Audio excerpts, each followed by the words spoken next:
हर हर महादेव, जय भोलेनाथ। नमस्कार, मैं साधना पांडे मार्गदर्शन पे आपका स्वागत करती हूँ। तो चलिए दोस्तों, आज की वीडियो में हम जानेंगे हर छठ, जिसको कि ललही छठ के नाम से जाना जाता है। यह व्रत जो है माताएं अपने पुत्र की संतान की दीर्घायु के लिए करती हैं और ये व्रत बहुत महत्वपूर्ण होता है। जो भाद्रपद मास के कृष्ण पक्ष की षष्ठी तिथि यानी जो छठी तिथि होती है उस दिन किया जाता है। तो हर छठ ललही छठ जो कि बहुत महत्वपूर्ण होती है और इस दिन माताएं व्रत कैसे करती हैं और इस व्रत को लेकर संशय की स्थिति भी बनी हुई है कि इस व्रत को किया किस दिन जाए, 14 तारीख को किया जाए या 15 तारीख को, क्योंकि ये कृष्ण जन्माष्टमी से पहले किया जाने वाला व्रत है। और जैसा कि आप जानते हैं कि ये भी बड़े व्रतों में आता है, बड़े व्रतों में एक आता है जिसको कि ललही छठ, जो सामान्य बोलचाल की भाषा में ललही छठ के नाम से जानते हैं, हर छठ के नाम से भी जानते हैं। तो 14 और 15 दोनों में बहुत ज़्यादा दुविधा है। लोगों का प्रश्न ये भी आ रहा है कि 14 को करें या 15 को करें और हर छठ ललही छठ कैसे करें। तो देखिए दोस्तों, पहले आपको जो नियम है वो पहले समझा देती हूँ। तो नियम में क्या नियम है कि जैसे बलराम जी की पूजा की जाती है, बलराम जी जिनका अस्त्र शस्त्र है हल और मुसल, तो इसमें एक नियम होता है कि जो व्रतधारी व्रत करेंगे वो खेत से, जैसे हल का काम क्या है, खेत जोतना, और उससे अनाज जो है उत्पन्न होता है। तो चूंकि बलराम जी की ही जयंती मनाई जाती है तो आज जो हल से जुती हुई चीज़ें होती हैं, जो पैदा होती हैं चीज़ें खेत में, वो नहीं खाया जाता है। जैसे कि फलाहार में लोग मूंगफली वगैरह खाते हैं, आलू वगैरह खाते हैं, तो ये सब नहीं खाएंगे इस व्रत में, ध्यान रखिएगा। और जैसा कि आप जानते हैं कि बलराम जी की पूजा होगी तो गायों से बहुत प्रेम था, तो गायों से प्रेम होने के कारण इस व्रत में और पूजा में गाय के दूध का, घी का, दही का कुछ भी प्रयोग नहीं होगा। इस पूजा में जो भी प्रयोग होगा वो भैंस के दूध का, दही का और ये सब चीज़ें प्रयोग होंगी। तो सबसे पहले तो जो लोग हर छठ या फिर ये व्रत करना चाहते हैं, हर छठ या फिर ललही छठ का व्रत करना चाहते हैं, वो लोग इस साल व्रत अगर करना चाहें तो बिल्कुल कर सकते हैं। कहीं किसी प्रकार की दुविधा और दो राय नहीं है। हर छठ ललही छठ आप इस साल उठा सकते हैं। और हाँ, एक और प्रश्न आता है कि क्या जिनकी जो बेटे हैं वो केवल बेटों के लिए करते हैं, तो देखिए ऐसा कुछ नहीं है। लेकिन हाँ, अगर गांव में ये परंपरा माने तो हाँ, जिनके बेटे होते हैं वही ये व्रत करते हैं। लेकिन मेरी नज़र में वो भी कर सकते हैं जिनको किसी भी प्रकार की संतान है, क्योंकि देखिए बेटी को भी तकलीफ होगी तो उतना ही दर्द होगा और बेटे को होगा तो भी उतना ही दर्द होगा।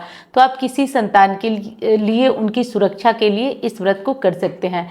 जिनके संतान नहीं है वो भी मन्नत करते हैं और संतान होने के बाद इस व्रत को करते हैं। तो आइए और विधियां जान लेते हैं क्या करना। देखिए, सबसे पहले तो हर छठ ललही छठ में जो व्रत किया जाता है, एक दिन पहले ही नहाय खाए का नियम किया जाता है। तो नहाय खाए के नियम में जैसे कि बाल वगैरह धो लिया जाता है और जब से हम बाल धो लेते हैं तब से लहसुन प्याज इत्यादि का सेवन हम नहीं करते हैं। और जिस दिन हमारा व्रत होता है उस दिन हम निर्जल व्रत करते हैं। अब देखिए, इसमें भी भ्रांतियां हैं। कुछ लोग निर्जल करते हैं और कुछ लोग जल लेकर के करते हैं। अगर हम अपने यहाँ की परंपरा आपको बताएं तो ये अलग अलग परंपरा होती है, फिर भी आपको बताती हूँ कि इसमें निर्जल व्रत किया जाता है। निर्जल व्रत किया जाता है, निर्जल व्रत करके और शाम के समय पूजा होती है। शाम को गोधूली बेला यानी कि बिल्कुल जो संध्या बेला होती है ना, उसमें इस पूजा को किया जाता है। तो पूजा को करने के बाद जो ये साग होता है जिसको कर्मी बोलते हैं, कर्मी का साग और तिन्नी का चावल, तो जैसे ये चावल में ना कोई बीज वगैरह नहीं डाला जाता है, तालाबों में ये अपने आप उत्पन्न होता है और इसके लिए हल से जुताई या कोई कुछ भी मतलब खेती का काम नहीं किया जाता है। ये तालाबों में अपने आप उग जाता है, तो इसका चावल फलाहारी में माना जाता है। तो तिन्नी का चावल और भैंस की दही और कर्मी का साग जो होता है वो इस व्रत में खाया जाता है। तो अगर आप ये साग वगैरह नहीं खा पाते हैं, नहीं मिल पाता है, तो चावल और दही का सेवन इस व्रत में कर सकते हैं। वो भी कब कर सकते हैं, जब शाम को आपकी पूजा हो जाए, छठ माता की पूजा आप कर लेते हैं, तब जाकर के आपको इस जो खाना को है वो प्रसाद में चढ़ाएंगे भी और खाएंगे भी। इस व्रत में जो है महुए की दातून की जाती है, महुए की दातून की जाती है। तो महुए की दातून का इंतज़ाम कर ले और महुए से बना हुआ जो भोग होता है वो भी खाया जाता है और लगाया भी जाता है। तो मतलब महुए का बड़ा महत्व होता है इस व्रत में। आज बलराम जयंती है, तो बलराम जयंती के दिन हल और मूसल की पूजा की जाती है। अगर घर में हल है तो धूप दीप दिखाकर उनकी भी पूजा की जाती है, क्योंकि ये बलराम जी का शस्त्र है, अस्त्र है, इसलिए इनकी पूजा भी करना जरूरी होता है। और ध्यान रखिएगा, ये हर साल जन्माष्टमी से पहले मनाया जाता है। और छठी मैया जो कि भगवान भोलेनाथ के परिवार की मानी जाती हैं, यानी कि कुमार कार्तिकेय की पत्नी के रूप में इनको पूजा जाता है। तो इसलिए इनकी पूजा करना, जैसे कि देखिए छठ की पूजा तो हम अनेक रूपों में करते हैं, कार्तिक मास में करते हैं, फिर कुछ लोग चैत मास में भी करते हैं। तो अलग अलग समय में इनकी पूजा होती है। और इस मास यानी भाद्रपद मास में तो हर छठ के नाम से, ललही छठ के नाम से इनको पूजा जाता है। तो हर हाल में इनको पूजा जाता है। तो ये तो बातें हो गई हमारे नियम की, परंपरा की। तो कतई अपने जो खेत में जुती हुई चीज़ें हैं, मूंगफली है, सिंघाड़ा है, सिंघाड़े तो खैर उसको खा सकते हैं क्योंकि वो तालाब में पैदा होता है, लेकिन ये सब चीज़ें मत खाइएगा। मूंगफली हैं या ये सब चीज़ें हैं जो कि आलू हैं, तो ये सब चीज़ें नहीं खाई जाती है। शकरकंदी है, ये सब मत खाइएगा। तो इस विशेष नियम का पालन कीजिएगा कि जो खेत में जुती हुई चीज़ें हैं नहीं खाना है। चाय वगैरह पीना है तो भैंस का दूध मंगवा के रख लीजिए और उसी में पीजिएगा, ये ध्यान रखिए। आइए जानते हैं कि छठ का व्रत, हल छठ, ललही छठ का व्रत हमें कब करना है और कब जाकर हमें इस व्रत का पारण करना है। तो देखिए दोस्तों, हर छठ या ललही छठ की शुरुआत हो रही है 14 तारीख गुरुवार को सुबह 5:54 पर, और व्रत की समाप्ति हो रही है, यानी कि छठ तिथि जो उसकी समाप्ति हो रही है 15 तारीख को सुबह 3:24 पर। तो अब इसमें संदेह करने वाली कोई बात नहीं है। हमें जो उदया तिथि के अनुसार पूजा का, व्रत का दिन मिल रहा है वो 14 अगस्त को मिल रहा है। तो 14 अगस्त को ही हम हर छठ, ललही छठ का व्रत करने वाले हैं। तो 14 अगस्त का दिन भूलिएगा नहीं। और वीडियो पसंद आ रही है तो लाइक करिएगा, चैनल को सब्सक्राइब करिएगा। आज माताएं कैसे पूजा करती हैं वो जान लेते हैं। देखिए, इसमें जो अरियार बरियार के पौधे होती हैं उनको क्या किया जाता है, कुश का पौधा, कुश होता है, उनको जड़ से उखाड़ करके लेके, देखिए नियम तो यही है कि हम वैसे पौधे के पास जाए, लेकिन व्यवस्था नहीं है तो इनको उखाड़ कर थोड़ी सी मिट्टी में दबा करके और इनको क्या किया जाता है, खड़ा कर लिया जाता है। और वहाँ पास में पानी रख लिया जाता है। पानी परात में भरकर, टब में भरकर आप पानी रख लेते हैं और उसी पानी में दूध, मतलब भैंस का दूध, ये सब चीज़ें चढ़ाएंगे। थोड़ा सा जल चढ़ाएंगे, थोड़ा फूल चढ़ाएंगे, थोड़ा अक्षत चढ़ाएंगे।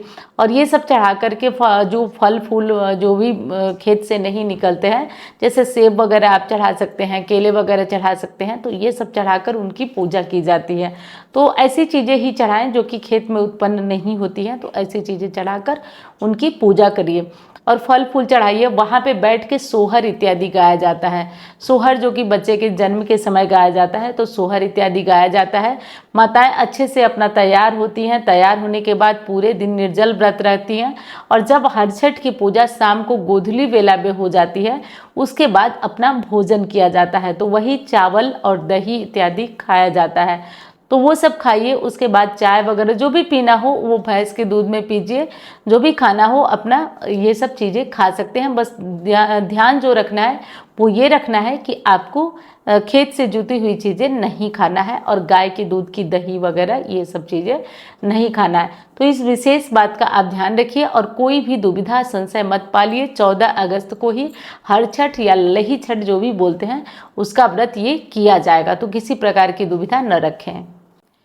इस व्रत में एक और चीज़ होती है, जब शाम को आप पूजा कर लेते हैं हर छठ माता की, तो आप रात्रिकालीन चंद्रमा को भी अर्घ्य देते हैं। तो चंद्रमा को अर्घ्य देने में एक लोटा ले लीजिए। लोटा बढ़िया चांदी का हो तो बहुत अच्छा, नहीं तो जो भी लोटा मिल जाता है वो ले लें। और उसमें थोड़ा सा भैंस का दूध डालिए या कोई भी दूध डालिए। दूध तो भैंस का ही चलेगा क्योंकि आज पूजा भी नहीं होगी। या दूध नहीं डालना चाहते तो सामान्य अपना ले लीजिए पानी, उसमें थोड़ा सा अक्षत डालिए, थोड़ा सा मीठा डालिए और थोड़ा सा आप सफ़ेद फूल मिले तो वो डालकर चंद्रमा को अर्घ देना भी आज बहुत शुभ होता है। तो चंद्रमा को अर्घ दीजिए और इस प्रकार करके हर छठ की पूजा, ललही छठ की पूजा करिएगा। ललही छठ, हर छठ बहुत फायदेमंद है संतानों के लिए, क्योंकि छठ माता हमारे संतानों की रक्षा करती है, उन्हें दीर्घायु बनाती हैं और आने वाली किसी भी समस्या से, परेशानी से उनकी रक्षा करती हैं। उम्मीद करती हूँ वीडियो आपको पसंद आई होगी। मैं मिलती हूँ अन्य वीडियो में। धन्यवाद।